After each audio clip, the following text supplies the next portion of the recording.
that's the knife.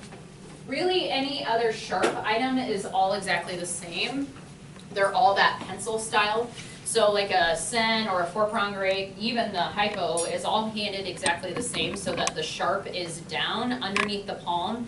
And again, making sure, especially on these sens, you want to make sure you don't get the fingers rotated underneath so that it doesn't catch your pinky here. So when I hand it up, I'm always over the top, you know, my pinky, my other fingers are out of the way here, they're not rotated underneath. Okay? You guys can't see, you can scoot closer.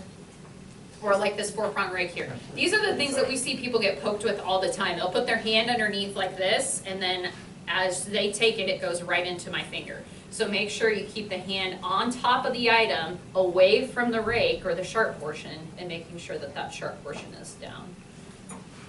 Same thing like a sharp self-retainer. You know, I know this has rings and ratchets, but we don't hand it like a clamp. You're gonna hand it just like any other sharp item like this, okay? So that the sharp is down and your hand or your palm is positioned over the top. With those, the surgeon will come to you to get that, right? You're not like placing it in their hand. Right, so you just kind of come up to the field like this, and they'll just kind of, we're kind of coming at the same time. Because they don't want to have to look up. If you make them come to you, then they have to go like this and look up. They could be watching a bleeder, doing something. Right, so. but I mean, But they'll kind of position their hand, you know, and you'll just come right up underneath. But they'll kind of come to you, you know, position the hand like I'm ready for this. Go ahead and put it in there. Those kind of things. Okay, so really any of the sharp items are kind of all the same when it comes to that kind of stuff. But just making sure you don't get the fingers rotated underneath. Okay. The ringed instruments, if you remember when we talked about this, are always handed tips up, rings down, and the curve of the instrument goes towards the midline. So one thing that we really want you to focus on as we learn this, and I told you this at the end of last quarter too, is making sure you don't start doing instrument transfers from the beginning, which means that you want to make sure you're picking the instrument up with the hand that you're going to hand the instrument with. So doing this, instead of picking it up here, putting it in this hand, and then handing it to the field, because it takes that much longer to get it to the field, makes it that much less efficient. Also, you want to make sure that you're grabbing the instrument at the box lock. If I grab it at the ring, I then am forcing myself to have to transfer it before I hand it up to the field. So make sure you're always picking up the instrument where it's going to be handed from with the hand that's going to be handed with, and then handing it to the field.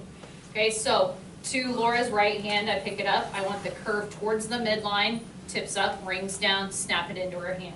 If I was going to go to her left hand, again, I can simply just rotate that so the curve is going to go this way and then come into her left hand this way. Does everybody understand what midline means? Like middle of the surgeon? Yes.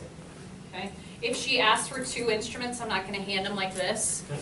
Okay, she can't really do much with that. So if she asks for 2 Kellys, and I go one, and I go the other. Now, when we talk about right hand to right hand, left hand to left hand, if I already have it in my hand because I thought she was going to take it with her right hand, and she presents her left hand, I'm not going to switch hands, right? We don't do instrument transfers. All I simply have to do is rotate the curve and put it into her hand, right? That's going to be a lot more efficient than switching hands and getting it up to the field, okay? Right hand to right hand, left hand to left hand is just kind of a general rule, but if you already have it in your hand, efficiently get it to the field.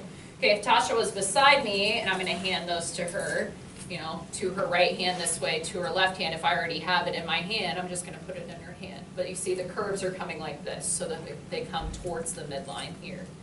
Okay. Now remember that our ringed instruments are always closed when we hand them to the field. They should be closed on the Mayo stand so you can simply pick them up and hand them to the field without having to mess with them. And they should not be closed on your roll towel. So I've seen students where they come through and they close every instrument on the roll towel. Don't do that. They're only closed on your Mayo stand. Because these are instruments you're not planning on using, right? You put on your Mayo what you plan on using. When they go to sterile processing, they should be open. Scissors are exactly the same. They just obviously have a screw instead of a box lock, but they're handed exactly the same. Okay, so curved towards the midline, tips up, rings down, snapped into the palm of the hand. Now, these work with a forceps like we talked about before. Okay, so the forceps we hand either from the front or the back of the instrument, but not the middle, because that's where the surgeon's going to grab onto it. So depending on where I'm going to. So to Laura, maybe to this hand I want to load from this side. You know, I might do the same thing here. But if I was going to hand to Tasha beside me and I wanted to place it in this hand, it might be easier for me to come from behind and go this way. Now think about it too. with the forceps, it's kind of like a windshield wiper motion, okay? So it comes kind of down and into the web space between the thumb and the first finger.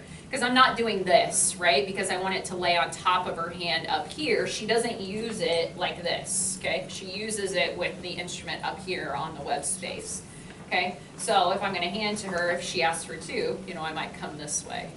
Okay, or I could load from the backside too. That would work as well. But we don't want to grab in the middle, because if I grab in the middle and I'm trying to hand this, then Laura and I are again fighting over the instrument. So you need to commit either to the front or to the back.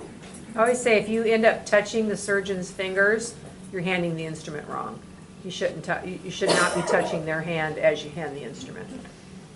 Again, if you have paired things like a scissor and a forceps, you always hand the dominant thing and then the non-dominant item. Okay, so whatever's going to their dominant hand, which how are you going to know what their dominant hand is? It'll be on the preference card. If they're right-handed, is it going to say on the preference card? No. Usually we'll just tell you only if they're left-handed. So assume they're right-handed if it doesn't tell you any different. Okay, so needle holders on these. So remember on these, we want the needle to point towards the surgeon's nose, whoever's going to take a stitch with it. And we also have to make sure that the suture's not all wrapped around the needle holder. Okay, so I want to hand this up to the field, making sure it's going to poke her in the nose. Now, make sure you don't hold this too high, because if I'm way too high, then what's going to happen is she's going to take it, it's going to angle down, it's going to poke me. Okay, so on these, you might be a little bit below the box lock. That way you're far enough away from the sharp. You want to make sure you secure the suture up at the field so it's not hanging down over the side of the back of the table. Hand up the forceps, and then you'll hand a suture scissor to the surgeon's assistant, right? Okay. To Tasha beside me, I would want to have the needle this way, okay? So it's going to poke Tasha in the nose, so I'm going to come in this way. Again, make sure that the suture is secured up at the field.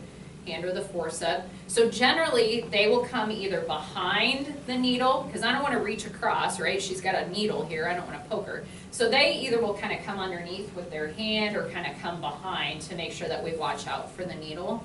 And then again, I want to hand that suture scissor to Laura across the field so that she's ready for that. Okay? Now, when this needle comes back to me and it's dirty, can I take it out with my fingers and put it in the needle book? Okay, I need to be able to release the needle holder and then place it into the needle book, right? Now remember, the needle books often will have the magnet side also, so if you don't have a lot of time, you can simply just drop it in the magnet, and then when you have time later on, then you can pick it up and you can organize it into the sponge portion of your needle book. But there's no grabbing the needle like this when it's dirty and taking and putting it into your needle book like this. You're going to end up poking yourself. Other things too, when you have the needle in the sponge portion here and you go to count it later, don't use your finger to point to it. We've had students get exposures that way because somebody put the needle in there backwards and the pokey part was sticking out. So make sure that you're using something, I don't care what, but something besides your finger to point to those needles as you count them.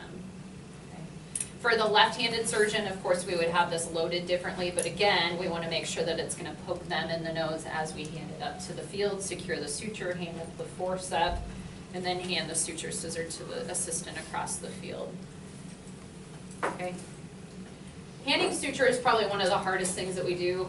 We tend to see students kind of get themselves turned around or kind of rotate the needle an extra turn when it gets handed up to the field. So just make sure you're always thinking about how is the surgeon going to use it. So a lot of times what they'll do is they'll kind of have it in their hand, and then as it gets handed, it ends up like this.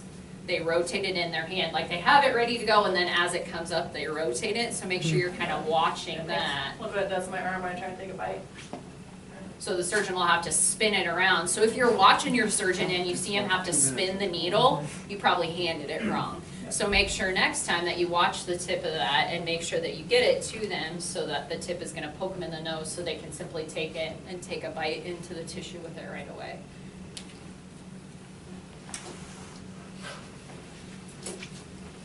Okay, should we practice those things? Can you just go over one more time how you handed the side? To the side? Yeah, to the side. With the needle or with anything? Like a, I don't know, ring instrument and then forceps. Sure. Okay, so here, you're gonna go in here. If you wanna use both hands, you can, or if you hand, and then pick up the next item and hand it up to the field too. We try to use both hands because that's gonna be more efficient than doing one Are we hand still all doing the like time. right to right and left to left, or kind of? whatever. No, is it most efficient. most of the time, you're gonna be handing with the hand that's on the outside, but if you're gonna use both hands, it's still gonna be kind of right for this orientation, but if I Right. was over there, it's gonna be opposite. Right. Yeah, so it just kind of depends on what your orientation is to that person that's beside you. Okay, let's practice with those things for now, and then talk about the hypo and the other.